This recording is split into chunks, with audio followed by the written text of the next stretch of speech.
अस्सलाम वालेकुम दोस्तों।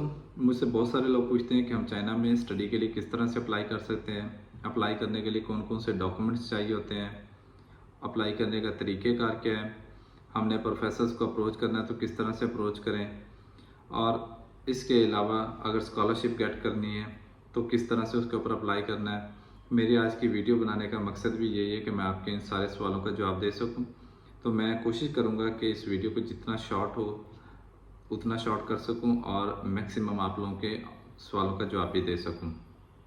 इस वीडियो को हम 3 स्टेप्स में डिवाइड कर लेते हैं। सबसे पहले हम जो एजुकेशनल डॉक्यूमेंट्स हमें चाहिए हम वो डिस्कस कर लेते हैं। उसके बाद हम बात करेंगे प्रोफेसर्स को अप्रोच किस तरह से करना है, प्रोफेसर से एक्सेप्टेंस किस तरह लेनी है, और लास्ट स्टेप में हम बात करेंगे कि आपने यूनिवर्सिटी में अप्लाई किस तरह से करना है। तो अभी बात कर लेते हैं डॉक्यूमेंट्स की। तो सबसे पहले जो आपको डॉक्यूमेंट्स चाहिए वो आपको चाहिए है एजुकेशनल डॉक्यूमेंट्स। एजुकेशनल डॉक्यूमेंट हम 2 कैटेगरीज में डिवाइड करेंगे, ओरिजिनल डॉक्यूमेंट्स और नोटराइज्ड डॉक्यूमेंट्स। ओरिजिनल डॉक्यूमेंट्स वो हैं जो आपकी डिग्री मिलती है यूनिवर्सिटी की तरफ से, जो आपको ट्रांसक्रिप्ट मिलता है आपकी यूनिवर्सिटी की तरफ से। तो अगर आप पीएचडी के लिए अप्लाई कर रहे हैं तो आपके पास master degree, master transcript, bachelor degree और बैचलर ट्रांसक्रिप्ट का होना ज़रूरी है।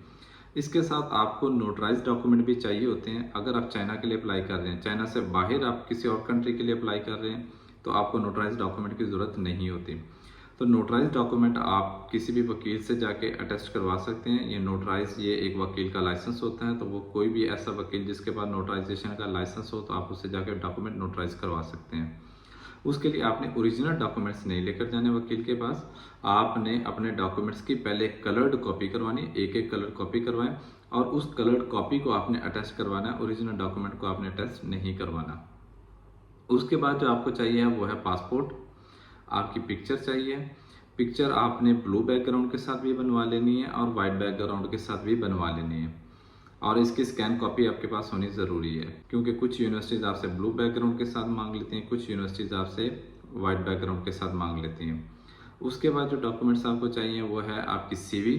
कोशिश करें कि जब आप सीवी बना रहे हो तो सीवी के अंदर आप अपना सारा एजुकेशनल गैप कवर करें। फॉर एग्जांपल अगर आपने मास्टर कंप्लीट किया 2020 में से 2020 से आगे ऑनवर्ड 2023 तक, या जितना भी आपका ड्यूरेशन हो गया स्टडी कंप्लीट किए हुए, तो उस ड्यूरेशन में आपने क्या काम किया है, कोई जॉब की है या कुछ भी किया है, तो उसको आप लाजमी मेंशन करें ताकि आपका गैप कवर हो सके। और उसके बाद सीवी के बाद आपके पास स्टडी प्लान होना ज़रूरी है। स्टडी प्लान, रिसर्च प्रपोजल, ये सिमिलर किस्म का डॉक्यूमेंट है, कोई ज़्यादा फ़र्क नहीं है। बस स्टडी प्लान में हम ये चीज़ लाजमी मेंशन करते हैं कि मैं फर्स्ट ईयर में क्या करूँगा, सेकेंड ईयर में क्या करूँगा, कि फर्स्ट सेमेस्टर क्या लें, सेकेंड सेमेस्टर क्या लें, कि फर्स्ट सेमेस्टर में मैं कोर्स वर्क कंप्लीट करूँगा, सेकंड सेमेस्टर में कोर्स वर्क कंप्लीट करूँगा, थर्ड सेमेस्टर में पब्लिकेशन वगैरह। ये आपने डिटेल प्लान देना होता है अपना पीएचडी का या मास्टर का, कि मैं क्या क्या काम किस किस ड्यूरेशन में कंप्लीट कर लूँगा। तो स्टडी प्लान के बाद आपने 2 रिकमेंडेशन लेटर आपको चाहिए।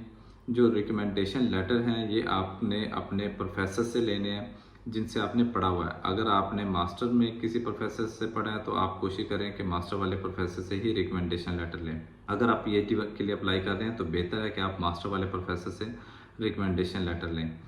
और अगर आप मास्टर के लिए अप्लाई कर रहे हैं चाइना में तो फिर आप अपने बैचलर्स के टीचर से जाकर रिकमेंडेशन लेटर ले सकते हैं, लेकिन कोशिश करें कि डॉक्टर्स लाजमी हो। ज़्यादा बेहतर ये है कि आप किसी फुल प्रोफेसर या एसोसिएट प्रोफेसर से रिकमेंडेशन लेटर लें। लेकिन अगर आपने किसी प्रोफेसर या एसोसिएट प्रोफेसर से नहीं पढ़ा तो फिर कम से कम असिस्टेंट प्रोफेसर या डॉक्टर से लाजमी, लेक्चरर का रिकमेंडेशन लेटर कहीं पर भी एक्सेप्टेबल नहीं होता। उसके बाद बात कर लेते हैं हम इंग्लिश प्रोफिशिएंसी लेटर की। इंग्लिश प्रोफिशिएंसी लेटर आपको आपकी यूनिवर्सिटी ही देती है जिस यूनिवर्सिटी से आपने डिग्री कंप्लीट की हुई है। ये इस चीज़ को शो करता है कि आपने जो डिग्री की है वो आपने सारी इंग्लिश मीडियम में कंप्लीट की है। तो जिस यूनिवर्सिटी से भी आपने डिग्री की है उस यूनिवर्सिटी के एडमिनिस्ट्रेशन ब्लॉक से आपको ये मिल सकती है इंग्लिश प्रोफिशिएंसी सर्टिफिकेट। और उसके बाद आपको हेल्थ सर्टिफिकेट चाहिए, पुलिस कैरेक्टर सर्टिफिकेट चाहिए।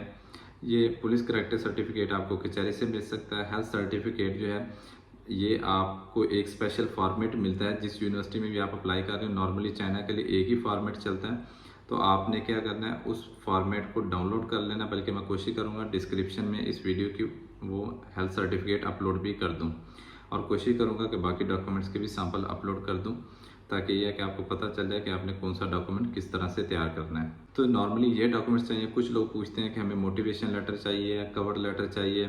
तो नॉर्मली चाइना के लिए हमें मोटिवेशन लेटर, कवर लेटर नहीं चाहिए होता, लेकिन चाइना से बाहर जब आप अप्लाई कर रहे होते हैं, जिस तरह की इटली है, जर्मनी है, तो वहाँ पर आपको कवर लेटर चाहिए होता है, मोटिवेशन लेटर भी चाहिए होता है। इसके अलावा आपको research proposal, statement of purpose, ये डॉक्यूमेंट्स भी चाहिए होते हैं, लेकिन ये नॉर्मली चाइना के केस में ज़रूरत नहीं पड़ती। लेकिन चाइना से बाहर जब आप अप्लाई कर रहे हैं दूसरी कंट्रीज़ में, तो आपको इन डॉक्यूमेंट्स की ज़रूरत पड़ती है। और उसके अलावा लास्ट में कुछ लोग पूछते हैं कि सर हमें बैंक स्टेटमेंट चाहिए या नहीं चाहिए। तो बैंक स्टेटमेंट चाइना की नॉर्मली किसी यूनिवर्सिटी में नहीं चाहिए। तो कोई एक आधी यूनिवर्सिटी अगर मांग ले तो मांग ले, वरना नॉर्मली चाइना की किसी यूनिवर्सिटी में बैंक स्टेटमेंट नहीं चाहिए होती है। लेकिन कोई एक आध यूनिवर्सिटी हो सकती है जो आपसे बैंक स्टेटमेंट मांग सकती है। तो ये डॉक्यूमेंट्स आपको चाहिए होते हैं चाइना में अप्लाई करने के लिए। इसके बाद नेक्स्ट स्टेप है स्टेप 2 कि हमने प्रोफेसर्स को अप्रोच किस तरह से करना है। वो इंशाल्लाह मैं आपको नेक्स्ट वीडियो में एक्सप्लेन करूँगा, ताकि वीडियो लंबी ना हो। तो इंशाल्लाह नेक्स्ट स्टेप में मैं आपको एक्सप्लेन करता हूँ कि आपने प्रोफेसर्स को ईमेल किस तरह से लिखनी है, प्रोफेसर से कॉन्टैक्ट किस तरह से करना है, एक्सेप्टेंस किस तरह से लेनी है। तो मैं कोशिश करूँगा कि ये सब कुछ डिटेल में आपसे एक्सप्लेन कर दूँ।